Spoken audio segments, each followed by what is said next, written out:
Are Western movies doomed? Is the Western going to go the way of the dinosaur? You think back to the start of the film industry, silent movies, and before silent movies, there were dime novels. Even in Europe and in England, people wanted to read about cowboys and the Wild West and the horses and the thing, the brave horses and the cowboys. Did I say cowboys twice? So you had dime novels, huge money-making, turnover, writing. Yeah, and so then we get to the silent movie industry, and the silent movie industry, Charlie Chaplin, and comedy, slapstick, Buster Keaton, but also Tom Hanks, Tom Mix, and Tony. Separate video coming up about Tom Mix and Tony. Don't you write anything. Anyway, but what this video is about is that Westerns seem to reach their peak, was it in the 50s or 60s?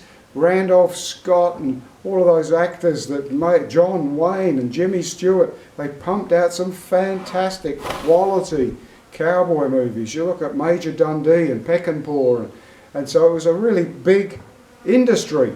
But they sort of have died off of late. If you're my age and you want to see a Western, there's not that many of them. So what I thought we'd do is just a quick video. Isn't about huge Westerns and money-making Westerns per se, but what it's about is the death of the Western. So the reason I say that is because if you look at the top 10 grossing Westerns of all time, we're going to keep this brief, so we're only going to talk about the number one, the Western that made the most at the box office, made $450 million, and that was Quentin Tarantino's Django Unchained. You might have been, I hesitated there in case you were going, Hateful Eight? Unbelievably, The Hateful Eight is in the top 10. Quentin Tarantino, 2 of the top 10 Western moneymakers of all time are by Tarantino.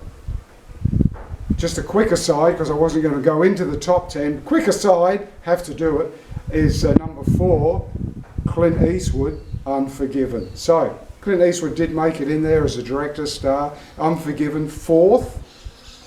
Top of the dial, $450 million, is Tarantino's Django Unchained. So a lot of my friends, actually, subscribers, a lot of my YouTube subscribers are also military people, so we better not leave war movies out of this. War movies, will war movies ever die out? You know, you can have a war movie that's based on the planet Uranus. In the future, it's still a war movie. I suppose you could have a Western in outer space, but hey, aliens and cowboys, I guess. But it's stretching the bonds, really, isn't it, to call that a Western. But if you look at the top 10 war movies of all time, and again, we're only going to deal with number 1, the biggest grossing war movie of all time, will you pick up? If I was to mention Clint Eastwood, would you say, hang on, what war? So what we're talking about, Clint Eastwood had the top Clint Eastwood had the number 4 Western, and he's got the number 1 grossing war movie. Clint Eastwood made $550 million with the top grossing war movie of all time as a director. He wasn't in it. That was American Sniper. So to recap, top Western of all time, $450, Django Unchained. Top war movie of all time, $550, American Sniper. What that brings me to now is that they're now creating a record, box office, movies that crack 1,000 million. I say 1,000 million because some people are confused about what a billion actually is. And it's very interesting in the 60s, if you go to the English history in the 60s, Harold Wilson, Prime Minister of England, actually got up in Parliament and said there's confusion about what a billion is. The Americans and the French say that a billion is 1,000 million, We can't have the world confused because we think that a billion is a million. We're now going to change the English system, and in Parliament he says we're going with the French and the Yanks, and a billion now officially be 1,000 million. Sidetrack into the English Houses of Parliament on the side of the Thames.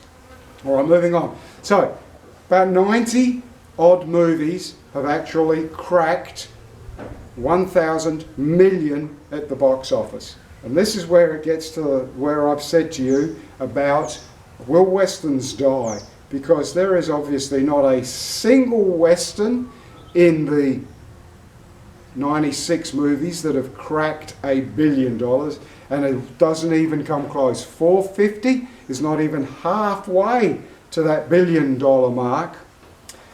When you look at those movies, pretty much half of the movies that have cracked $1 billion at the box office. Forgive me if I cry, and I hope I don't offend you, but they are Marvel. They are Spider-Man. They are Wonder Woman. They are the Evil 12. They are the Green Batwing, the Purple Smidgen. About half of them, this is how huge Marvel has become. But what I'm going to do is I'm just going to quickly tell you about the two highest grossing movies of all time, cracked $1,000 million. Number two, cracked $1,000 million at the box office in 26 days. 26 days. In 26 days, a movie cracked 1,000 million, and that movie was Super Mario Brothers. I want to hang my head and cry, but maybe that's because I'm an old man. But anyway, Super Mario Brothers, some remake, 26 days, took in $1,000 million at the box office. Heavens, Steve, that was second. What won? Just when people were saying, nothing can ever beat this, nothing can ever be quicker than 26 days to crack 1,000 million. All right, here we go. Are you ready for it? Drum roll. Drum roll. How about a hint?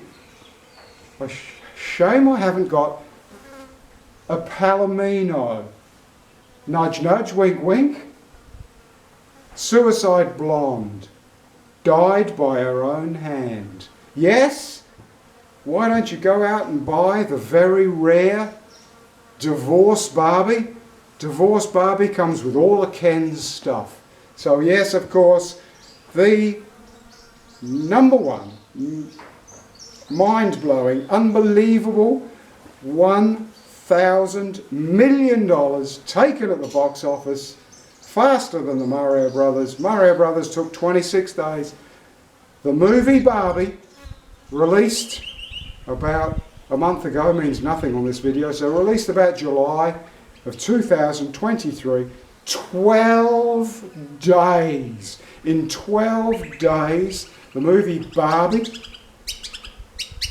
took over $1,000 million US. Don't even convert that to Australian because I don't think there's a number that big. 12 days, Barbie, $1,000 million. Amazing, unbelievable. And Warner Brothers are a little bit chuffed because it is by far ever the biggest movie, moneymaker, that Warner Brothers have ever put out.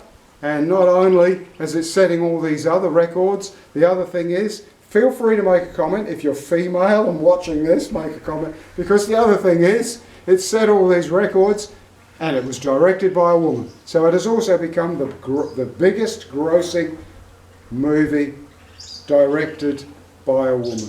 Now, I could go off on a side tangent here and talk about when Barbie was introduced, who designed the doll, who she was modelled on, who had the rights to it, Mattel doll. I do remember in the 70s that there was they brought out a talking version of Barbie, And when it was being made, so the story goes, it's an urban myth, people, that just for a while, the voice box that was going in G.I. Joe and the voice box that was going in the Barbie doll, a batch of them got muddled up, and so you could get a cute blondie and a cute Barbie in her stilettos with long blonde hair, hairbrush, going, incoming! And you could get a G.I. Joe in his fatigues heading off to Vietnam to go and do some shopping. Rightio, it's supposed to be a quick video.